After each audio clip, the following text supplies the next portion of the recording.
and welcome to Plotline Hotline, where we review media so you don't have to.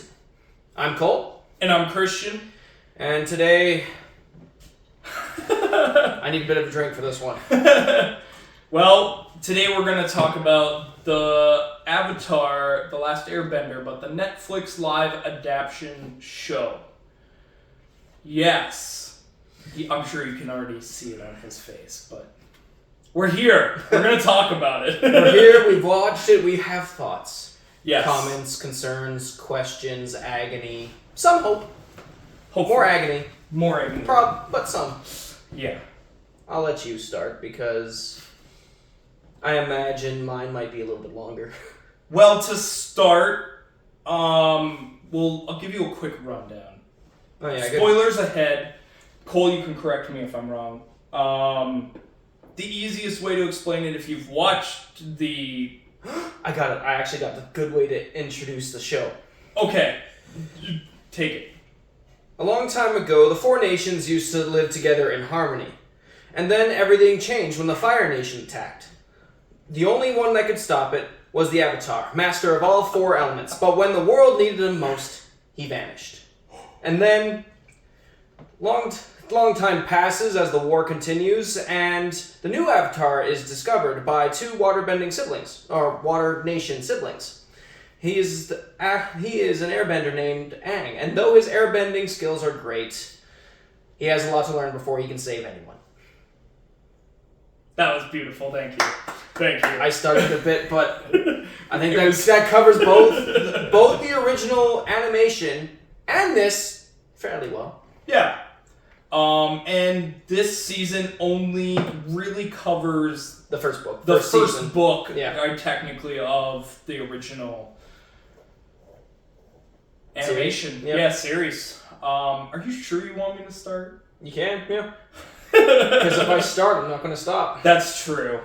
Okay, we'll start. My first point, I was kind of...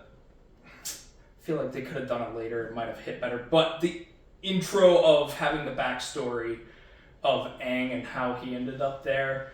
With the airbenders being destroyed? Yeah, and everything like that. I feel like learning that later was nice.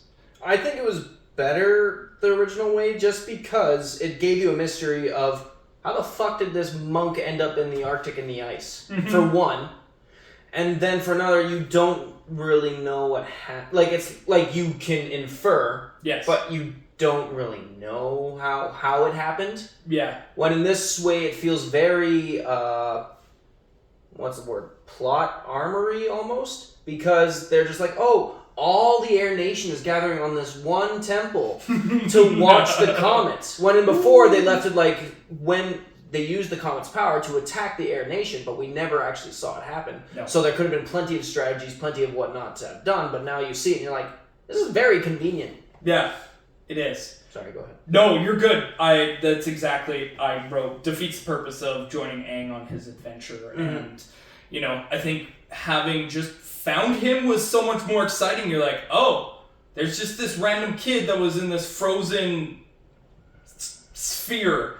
And these two waterbenders are like, one's like, let's help him. The other one's like, I gotta protect my village. But I don't know. Their interactions have been, everything has been watered down. Yes.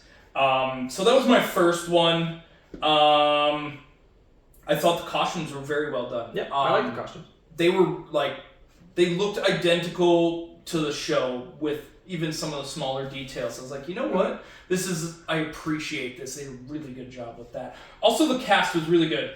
I think, mind the characters, but just the way they look, I thought a lot of the characters were perfect. I thought the main cast was Bang on. Was well done. I thought they were like, if this was a live action, these are the right people for this. Yeah. One point I'll start with as well is, I know in the show, and we talked about this, is that it's more martial arts that, the different clans or nations use to do their bending. Yeah.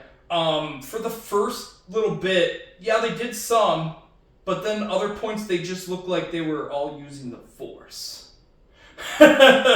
At times, I guess, yeah, I can see that. Yeah, there were some times where it's like they didn't when even they're do fire a move. bending, but they're really just burning someone. Yeah, they didn't even do a move to start some of them. Like he just kind of was like, die, and I was like, ooh, that's. But he didn't even. He's a master. He's like the leader of their nation, and he can't even do a simple move, or he's just that good. I don't know.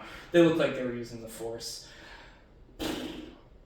Speaking of the intro you just did, I really kind of like the touch that the waterbenders tell the story to Aang, but in the fashion of the old. Yeah, that was really nice touch.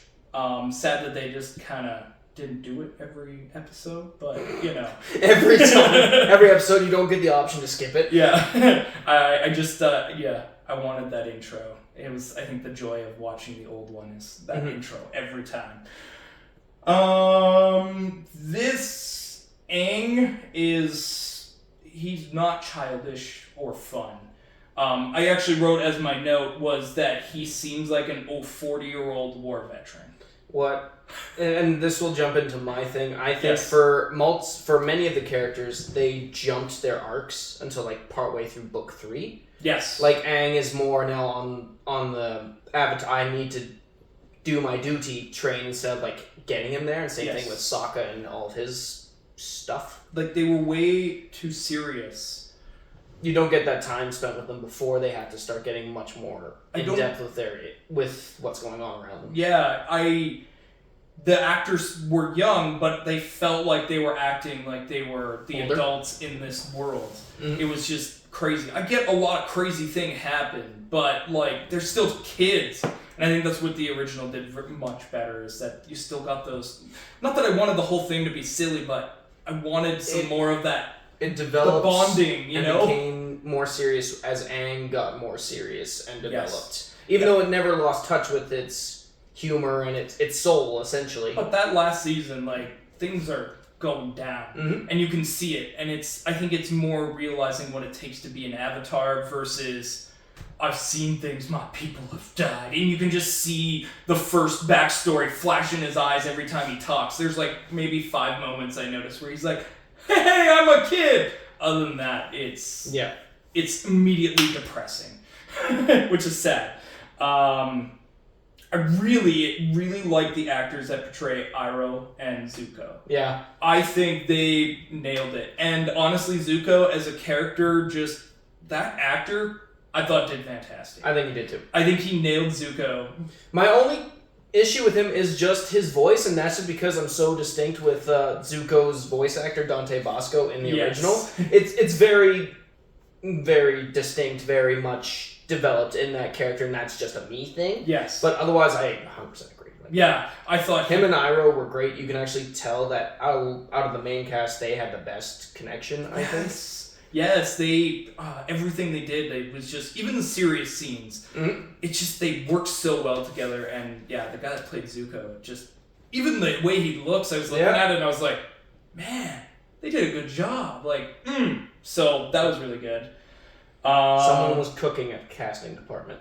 Yeah, and like even Sokka, I didn't write this down, but I thought Sokka was a good pick too. Yes. Like, even his face structure, I was like, wow, you look like Sokka. Again, the main cast looks great. Just perfect, yeah. So I don't want to nail that one any harder. Yeah, you do. Yeah. I'm going to skip that one. The Earth Kingdom city, I felt... Omashu? Yes, Omashu. I did write it down. I just didn't write it in that note.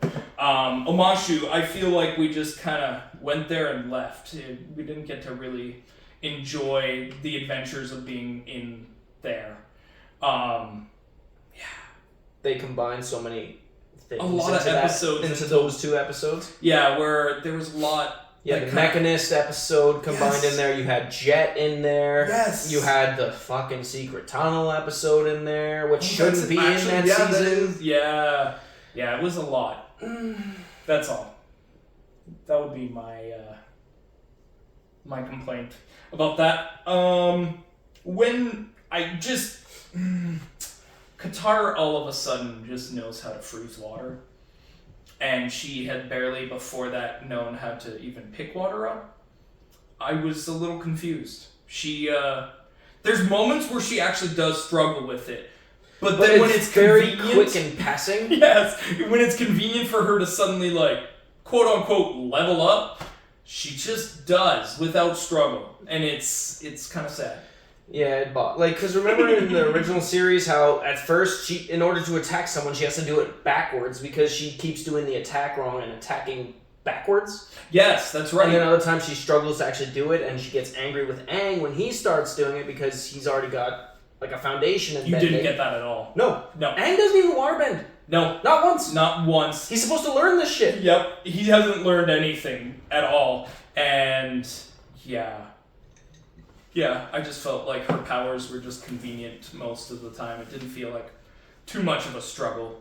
Even when it came to learning her fancy ability, like cut the ice into rings and stuff. It's cool, but... That does happen in the episode, too. Yeah, but I feel like it was too early. Correct me if I'm wrong. No, it feels too early in this version because we haven't seen her actually develop over the season. Like struggles? The original, it's step by step by step. She gets a little bit better each time because she's so disciplined in practicing it, and that's what she wants. Yeah. And by the time she gets to the South Pole, she actually she can fend for herself at least a bit. Not compared to in the North Pole. Sorry. Yeah, you're good. It's north because she's from the south. That's right. Yep. Oh. Wow. I corrected you. Wow. That's a point head. For me, by the way. I'm in my head. I'm in my head about it. But she develops over time. So when she meets her master Paku, he pushes her beyond that and gets to use that discipline to make her great. Yes. You didn't get that moment either. I think I make that point later. Please continue. I'm sorry. No, you're good. I really like the way they told the story of Amashu. I thought that was kind of cool where they went into the drawings and stuff. I thought just as a... Oh, yeah. The backstory part of it. The backstory, yes. Just not the actual story, but the backstory to the tunnels, I guess. It's more what it came down to. It's the same thing. Yes. The tunnels were made because of the founders of Omashu. Correct. And the town got made because of those two people. Yes. So, I enjoyed that. I thought it was cool. The stuff around it, not so much. This one says the moment Iroh and Zuko share is quite nice, but... pardon me? Funeral? I think so. Yes, that's what it was. I couldn't remember. I was like, what one was Iroh's son's funeral. I did like that edition. That was a really good one. I really felt it there. It was just so good. Did you notice that it's playing Leaves from the Vine in the background? The same one that Iroh sings in season 2? Yes. When he's at his remembering his son for his birthday? So good. I was like, that's a nice touch. It is. All of that was a nice touch. Yeah. It was... They did a really good job. Mm-hmm. I really enjoyed that Iroh had 2 bags full of tea. And he's like, I've got all the tea I need as he holds up both bags. Awesome. When Katara is talking to her mom in the spirit world, she just tells her that she can't bend, even though she can. I'm sorry, what? Like when they go into the forest and they get with Ko, there, the face stealer, she's talking to her mom about how, she's like reliving the Fire Nation coming. Which we're seeing really early as well. Yeah, it was, actually like right away too. Yeah, we didn't see that until season 3 in the show. Correct. By the way, I'm comparing a lot to the old show. Yes. So take some of what I say with a grain of salt. True. Yeah, I would. Maybe I'll leave this point. We'll come back. Maybe you'll cover it, and maybe I didn't make a good enough. No. Keep going because I know I didn't have that in my notes. I don't know. It was weird. She was talking to her mom in the spirit world, like she was, and then she said she couldn't bend, but she could at that point in time. I think she means that she couldn't bend in the spirit world. Oh, okay. That's kind of what I figured. Because neither Aang or her could bend in the spirit world. I thought she was reliving the moment of trying to save her mom. I think that's when she was trying to figure out if she was just back in history or if she was still in the spirit world. And then she does that thing. I missed it. I clearly missed it. Anyway, I wrote just the story behind Zuko getting a scar. It had the same reason why he got the scar of trying to. You're banished because you got to get rid of your weakness kind of thing. Yeah. But I didn't... It was much weaker. It just didn't feel the same. No. Yeah, it it seemed like he just lost a fight, and then his dad, because he hesitated, just burned his face and said, go.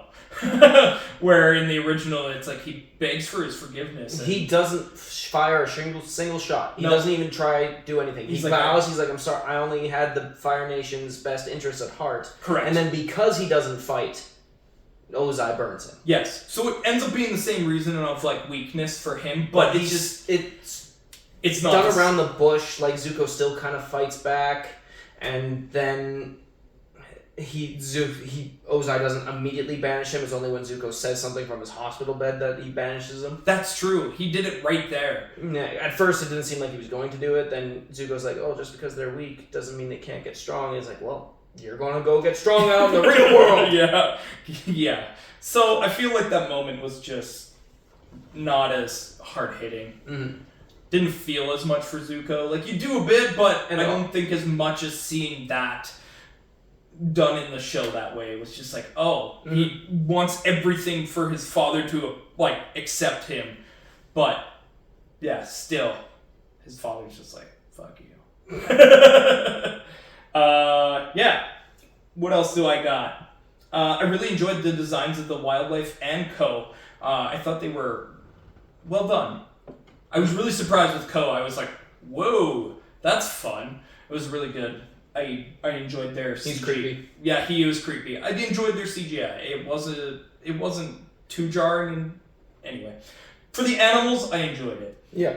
Are Momo and Appa even a character? Momo and Appa? Yes. You will not say his name wrong in this house. I'm sorry.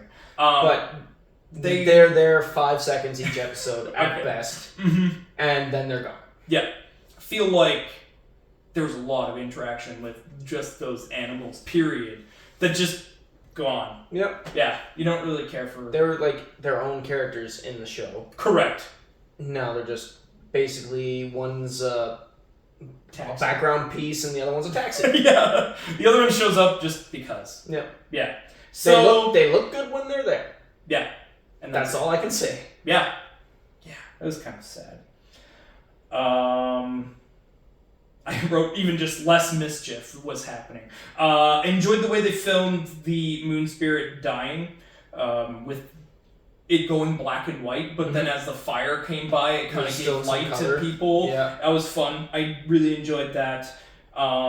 And because the show had decided to just remove the innocent love that Aang and Katara had for each other, I feel like the last episode where she's calling out to him just doesn't feel the same. Nope. There's impact, a lot. No.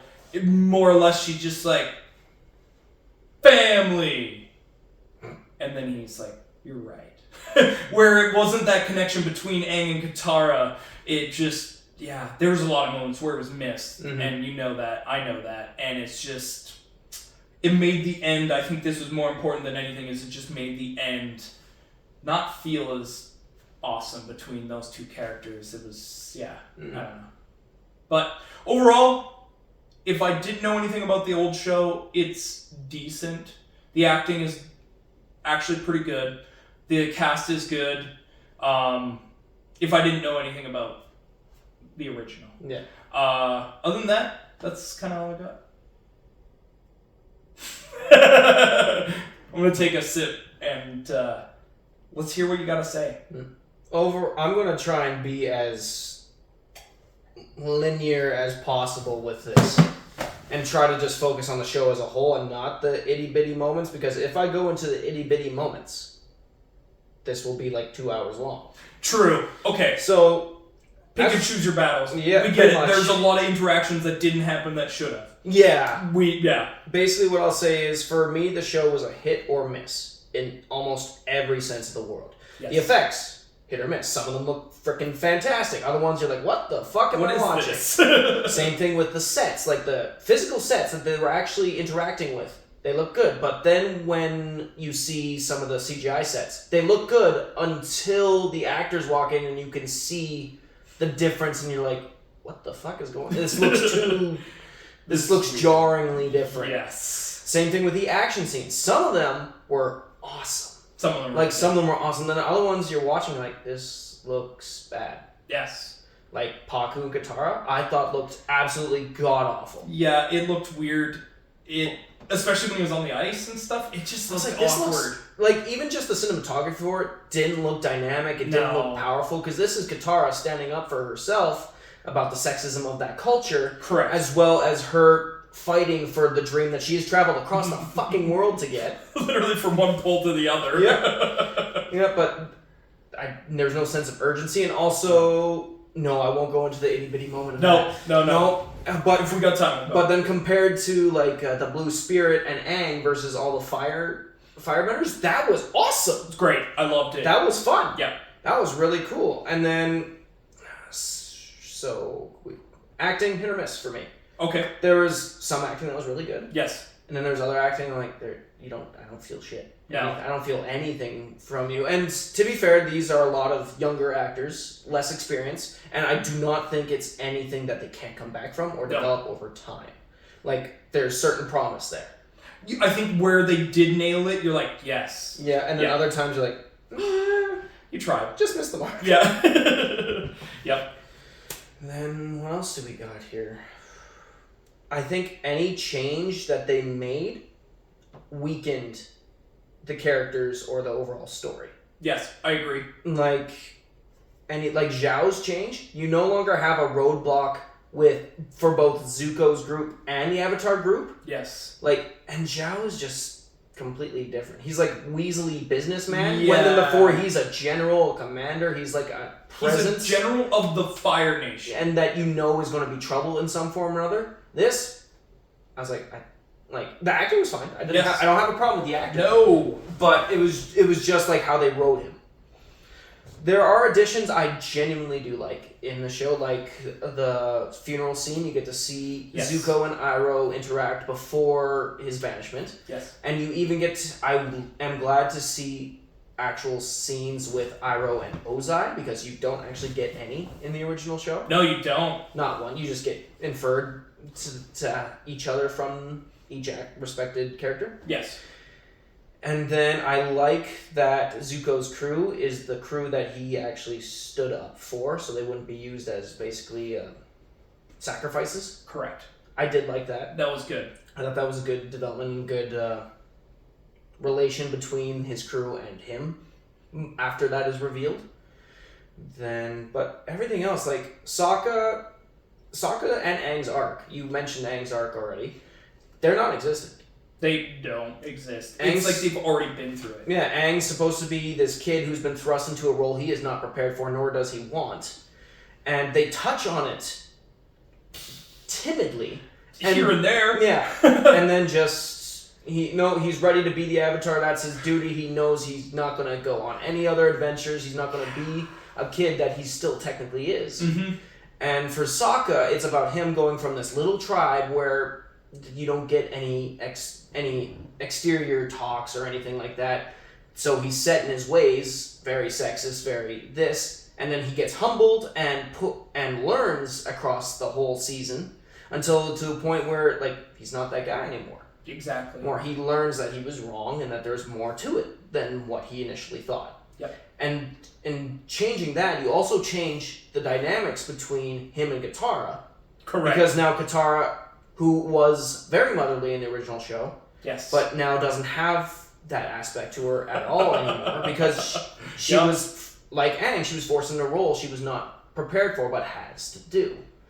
And that means there's no conflict between her and Sokka anymore. No. And then Suki and Sokka's relationship now is very lackluster and very bland, because Suki's one of the reasons why he learns so much. Yes.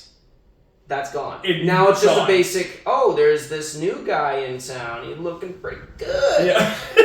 Essentially what it came down to. Yeah. Unfortunately. Yeah.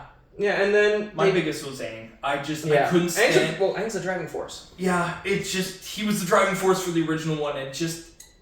I don't know. There were some good moments when he was serious, but it's just... I don't think he had the childness. The child life behind him. He was, like I said, It was like he was reliving Vietnam, like, over and over again. Every time they mentioned him being an Avatar, it just, like, you just saw the flashbacks. Even though he never seen it, yeah. Mm-hmm. Anyway. And then for some reason he ends up in the pole because in the thing he was trying to like hide from the airbenders and run away. Yes. But in this one he just went to fly to clear his head. Mm-hmm. But somehow he goes into a storm willingly this time. Willingly? Well, yeah, I should say before he went in the storm willingly to avoid being followed. Correct. This time it was just... He was going out for a ride to clear his mind. Yeah. Most of the dialogue is very exposition-y. Like, there is so much telling and very little showing.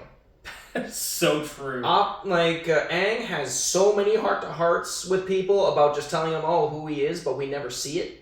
Because he talks about being a kid. Never see it. That's true. The old show did that a lot, too, where you actually got to see where you see him do those things, and then sometimes there would be, like, these big moments where they had these big talks and stuff like that, but that's what made them powerful, because you built up to them. Yeah. Built up to these breaking points. Even with his master, I feel like that. Yeah, that connection. Yeah, you saw it at the beginning, but it just doesn't have the same. Anyway, they changed the whole. For me, I did not care for the. Again, another change I don't care for, guys. Sorry. The Avatar spirits. Yes. You can only talk to them through an altar now? What? Like, the first time with Roku in the show, they go to the altar, yes, but I feel like that was just to establish a connection. And then when Aang has to go, he's like, how am I going to talk to you again? I can't come back to the Fire Nation where the altars for Roku would be. He's like, I am a part of you. If you need to talk to me, you will find a way. And then throughout the series, you see mainly Roku show up and give him advice or tell him things and stuff and give him the education. And most of that's not there anymore. Like, you get more Kyoshi than anything, and I think that really upsets the balance between the different avatars that we had before. Because Roku and Kyoshi, for example, have much different legacies they left behind. Correct. Roku's more or less a failure because the war started, technically, under his watch. Yes. And since he's the closest to Aang, he's supposed to be the one helping Aang fix his wrongs in a way. But while Kyoshi has an island named after her, she's, like... She has a fucking fighting force. Trained an army? Yeah. Yeah, much different. And then they both have manifestation moments in the original show, both to different effects. Roku's has the one where he helps Aang and friends escape. Kyoshi has one where they're going into a little bit here. Going into like, the Avatar is evil because you killed our founder and whatnot. And then Kyoshi shows up and she's like, I killed Chin the Conqueror. He was an ass. What are you going to do about it? And then fucks off. And then just like, bye. No, just because she was like, I did what was right, and you can't tell me different, and I don't care what you think. Like, I'm like, much different effects, much different people, and it establishes much bigger world building for all of this lore. Mm-hmm. You took a lot of that away now. Mm-hmm. So yeah, the show hurt me in a lot of different ways, and I think that covers most of it now, and because I don't want to keep rambling on like I just did. Yeah, you're good. I'm trying to think if there was anything else I had. I think overall, yeah, I think that's everything. I don't know. I'm going to double check, because I don't think there was much else for me either. Yeah. There was moments that I really liked, like you said, but... There are many moments as well, like why the hell would Fire Nation spies openly use flame to get rid of their evidence? Right. In the middle of a town square. They're spies. Or when Aang and Zuko are fighting in Omashu and Zuko can't use fire to draw attention, but I'm like, Aang could still use airbending here. Yes. He doesn't for most of that fight except to lift himself up the ground. That's it.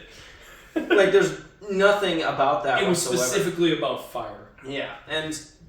Honestly, I don't think I see lots of connection between Aang and the waterbending siblings. Well, I keep saying waterbending. It's something Water Nation siblings. I should. Yes. Because Sokka's not a waterbender. No. I keep just saying the one thing because it makes it easier, but that's not true. No. So I don't see a lot of that connection. They don't have any. No, and I don't think that's an acting problem. I think it's more of just the writing is not giving them anything to work with most of the time. I agree. And then Yeah, there was other castings I didn't care for, other things I just did not like.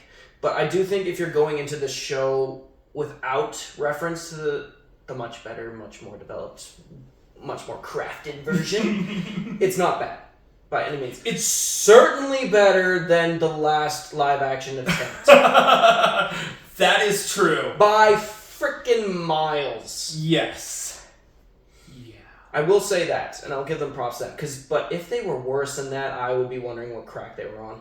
Because that is a very low bar. That wasn't very high. You didn't have to try very hard. No. So, ratings. Do you want me to go first or do you want to go first? I'm going to give you 2. A 2? So, no, not a 2. I'm going to give you 2. Okay, give me one with the show. From being a fan of the original show, I give this a 6. Okay. Because it's not bad. It hurts to see so much watered down, so much change, but it's still not terrible. No. If I was coming in blind, I'd give it a 7. Interesting. That's how I can go about it, as honestly as I can, guys. Because I don't think it's absolutely great, even if you come with an open perspective. Because there's certainly lots of room to improve, but since they've been renewed for both Season 2 and 3 now, there's a chance that they can take what the criticisms that I think most people have and certainly make it better over time. I think they have the right foundation, thank you, to go somewhere with the next couple seasons and improve on it. Maybe do a little bit better rendition of it. Mm-hmm. After hearing yours, I want to change. Do you want to know what my original one was? And I think maybe I have to do that too as well. Will I judge you? No. So my first one, knowing the Airbender, and I don't know it as well as you did, I gave it a 5.5. Interesting. 5.5. There was a lot of moments that I thought you were going to go higher. No, if this is mine with watching Avatar, when I watched it the first time, I felt connection to the characters and I enjoyed it. It was a fun adventure.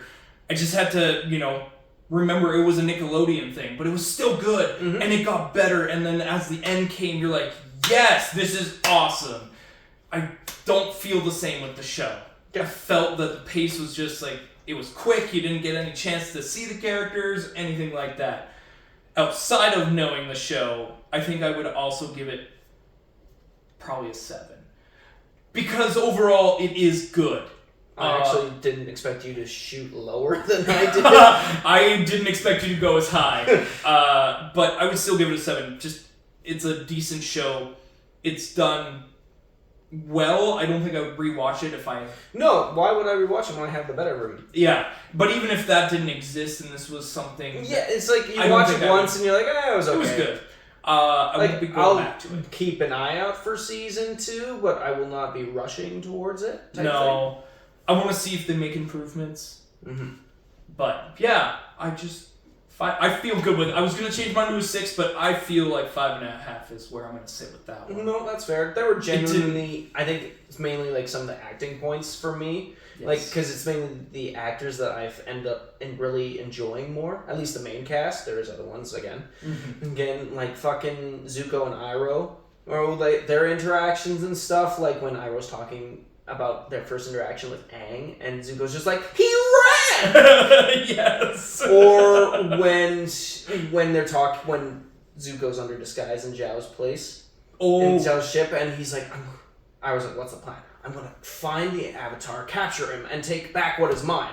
So no plan. I'm working on it. I did enjoy that. Or when they go into that little tea shop and stuff, I can't remember what they said, but I just remember watching this, I was like, this is fun. These two I enjoy watching. They were written well. They didn't... I feel like out of all the characters they took away from, they didn't take away from those. Maybe in a couple spots. I think in a couple spots they certainly got... I think it was mainly all the main cast actors know what they're going for, and I think they actually do enjoy the original stuff and are really trying to keep hold of that. You can tell they want to, and I think that's where their characters struggle because of what they were given, maybe in the script. Like Sokka's not nearly as funny. No, or doesn't I shouldn't say that because there's genuine moments where he himself is funny, but he doesn't actively make the jokes that he used to do. No. And going, this is Appa, my flying bison. Oh, and this is Katara, my flying sister. Yeah, you didn't even get that. It's stuff like that. Sure, He's still brother, he's still very much the meat and sarcasm guy, as he describes himself. But there's a missing flavor. Yes. For all of them. Yes. But that I think is gonna, because we could probably ramble on for the next 20 minutes. I guarantee it. Minimum. Easily. Hour, maybe 2. If you want to hear more, we can do another part, but you'll have to let us know. If not, we'll wait. We'll wait and see what the second season brings us. But this is going to conclude our review on Avatar: The Last Airbender, the live-action Netflix adaptation. Season 1. Season 1. So if you liked it, let us know. Follow us on our socials. Leave a comment. Subscribe. Wow, I can say words. Well, if you didn't like what you saw, thanks for hanging out this long. If there's anything you want us to review or anything like that, we can do the original show. I will do the original show. I started rewatching it again anyway because of this. Do it. We'll do it. I recommend you watch the original show. Do it. And if you disagreed with anything, let us know in the comments. Let's have a conversation. I will judge you for it, but yes. Yes. But I'm Christian. That's Cole. This is Plotline Hotline, and we'll see you next time. Thank you. Bye-bye. Brr.